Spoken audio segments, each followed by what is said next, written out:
Family and fellow soldiers, I'm the professor, and this is the moment of truth. History is never old.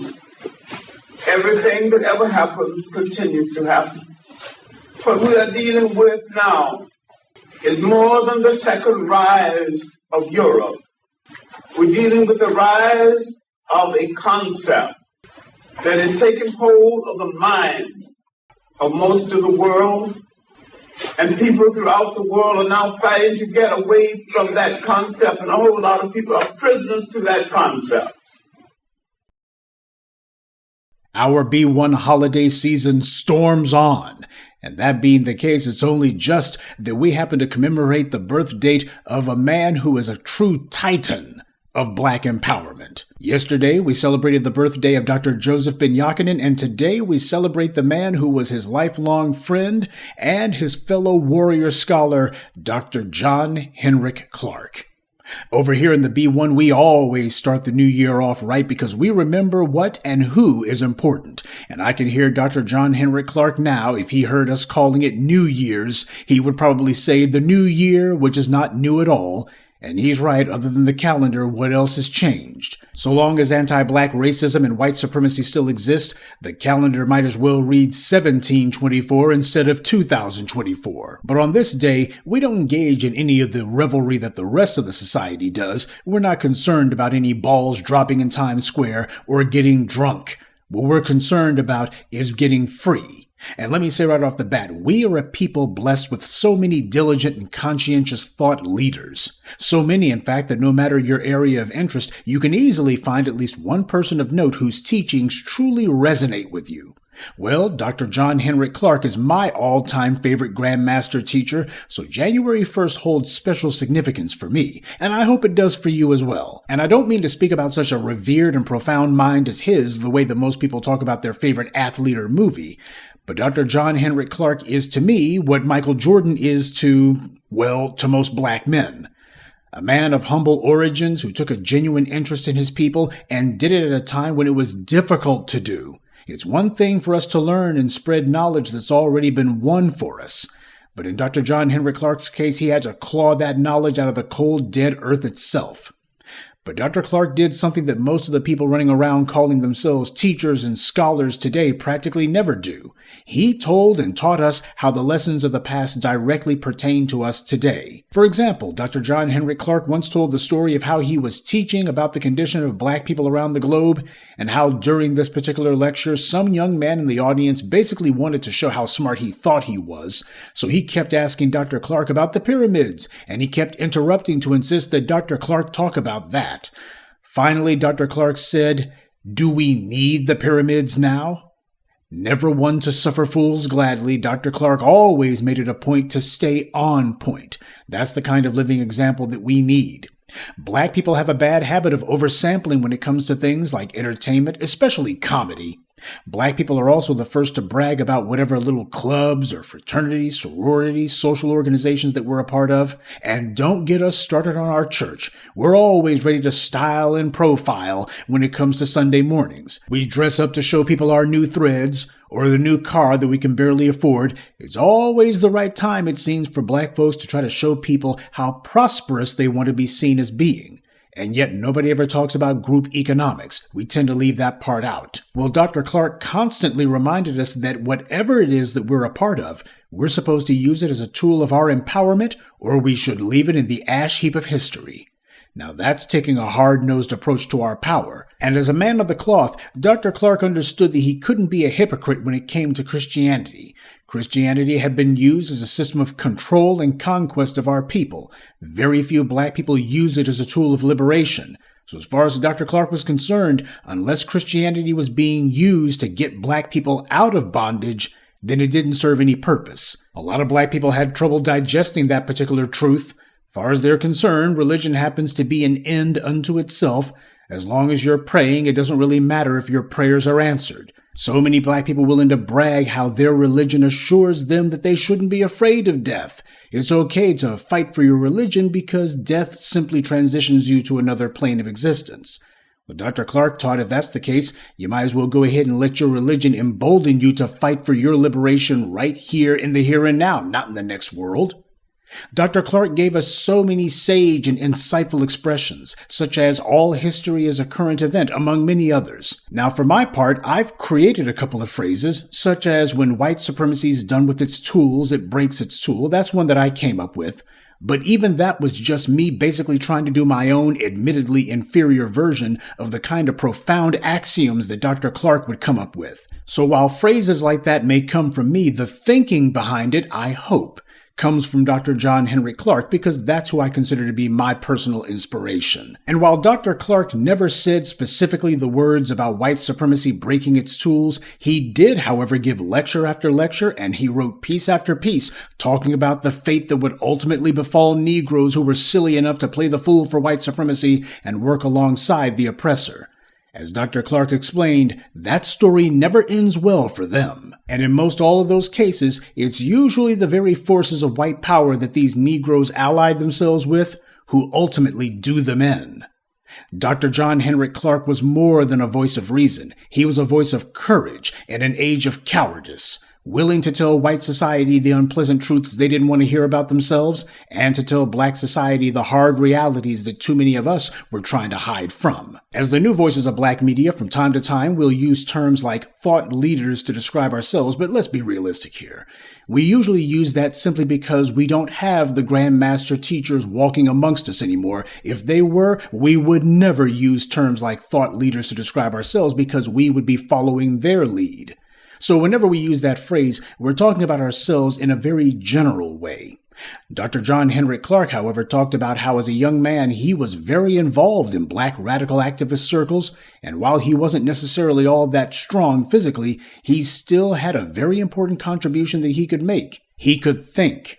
And don't underestimate how important that contribution is. When you see how many Negroes are constantly running around slamming their gums talking a bunch of gibberish, you understand that a person who has the ability to think deeply on things and to actually contemplate before they speak, that is a crucial skill set that not too many black people have cultivated.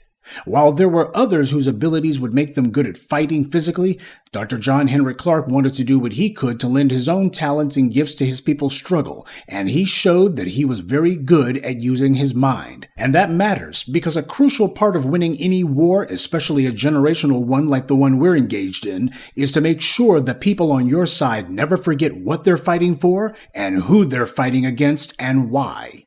That's where the grandmaster teachers like Dr. John Henrik Clarke proved to be indispensable. While you had Negroes out there saying that we needed to turn to white society for answers to what we need, and that we should blame ourselves alone for our condition, what we call respectability politics, Dr. Clarke had the steel in his spine to tell black people that we shouldn't do either of those things, and instead we should be looking to one another. And he was right, because trusting in, turning to, and relying on each other is the one thing that black people keep trying to avoid doing, and yet it's also the only thing that's ever actually produced results for us. For a powerless people to blame themselves alone for their condition is dysfunctional and wrong. It leads nowhere.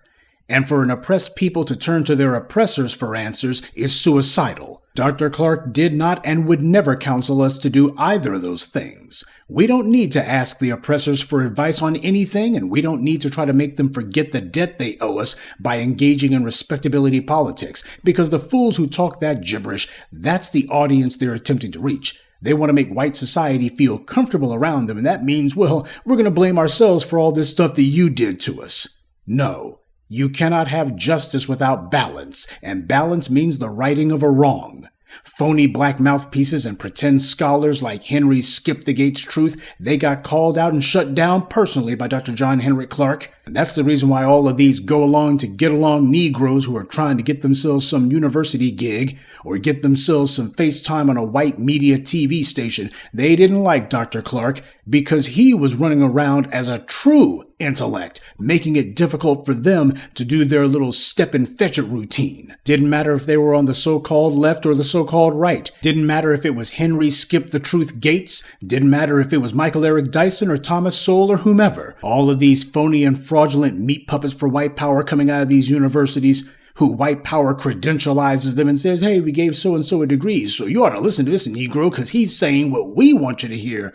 Meanwhile, Dr. Clarke told his people the truth. He made it his life's mission to define what true black intellectualism is and to separate the true black intellects from the fakers, frauds, phonies, and fools who white power kept trying to prop up and trot out and present to us as if they spoke for us when they never did. If Dr. John Henrik Clarke didn't exist, we would have had to invent him. His knowledge was only matched by his incredible decency, and we haven't found anyone who even comes close to him since, and it speaks volumes about how crucial and irreplaceable the man was that after his passing, it was nearly 20 years before there arose a new generation who were ready to take the torch that he passed down and to run with it. Dr. John Henrik Clarke doesn't come along once in a lifetime. Someone like him only comes along once. So it is crucial that we not forget him. It is also crucial that we teach the young why he's important. We must renew our understanding and our devotion to those who came before us and paved the way. We don't just give them lip service or mention them in passing. This is why I made the decision to make it a point to remember their birthdays on an annual basis and to tell everyone about it.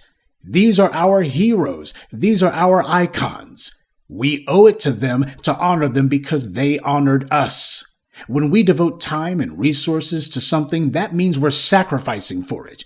Sacrifice is important because that means to make holy. That's what the word sacrifice means, to make holy. And if you celebrate something holy on a specific day of the year, that makes it a holy day. We don't have something from the supernatural. Our sweat, blood, and tears and sacrifice, that's what makes it holy. And we don't just talk about it, we live it every day. We devote our lives to this. And the only way to honor what they've done is to do that. Honor it with our lives. The struggle that Dr. John Henrik Clarke helped to promote is ultimately a fight for a people to control their own destiny again. He wasn't trying to get us to join a political party or to become part of anyone's religion. That's because he didn't work for anyone but us. He wanted us to, as he put it, look in the mirror and see a friend, to reestablish the loyalty system that was broken by our enemies so long ago, to summon the courage and the resolve to challenge and ultimately destroy the forces of anti-black racism that threaten us. The more that Dr. Clarke learned about his people, the more esteem and admiration that he had for us all, and he wanted us to have that same thing. With Dr. Clarke's passing, we didn't just lose a grandmaster teacher, we lost a way of life. Or did we? See, Dr. John Henrik Clarke said that in his day, they understood that they were on a war footing, and that when one of their comrades died, that was a tragedy, but it didn't change their mission one iota. As Dr. Clarke put it, bury the man and continue the plan. And that's exactly what we're doing. Follow the plan. That is the code. Make it a point to honor heroes like Dr. Clarke. That's what he would have wanted. He was a humble man, so he would never have been telling us to treat his birthday as a holiday amongst ourselves. But he also would not have discouraged us from asserting our own identity by choosing for ourselves who and what we choose to honor and to celebrate. We honor our heroes because at this time of year, white power uses their media monopoly to push at us whatever it is they want us to buy. Santa Claus, Rudolph the Red-Nosed Reindeer, Christmas Day football games. Dr. Clarke said if it's not advancing your liberation, then dump it.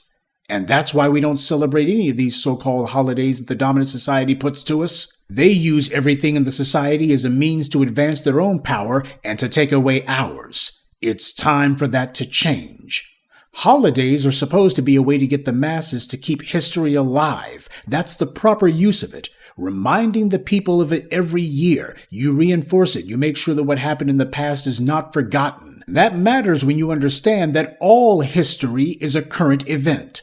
Everything that has ever happened continues to happen. We have to make it a point to educate ourselves about what's important to us and what's in our interest, because if we don't, then we'll have white power doing everything it can to miseducate us and trotting in a whole bunch of go-along to get along Negroes to try to sell the soap for them. Now, we may not have ticker tape parades for Dr. Clarke, nor do we have billboards or other media to promote observing January 1st as a cultural tradition in our community.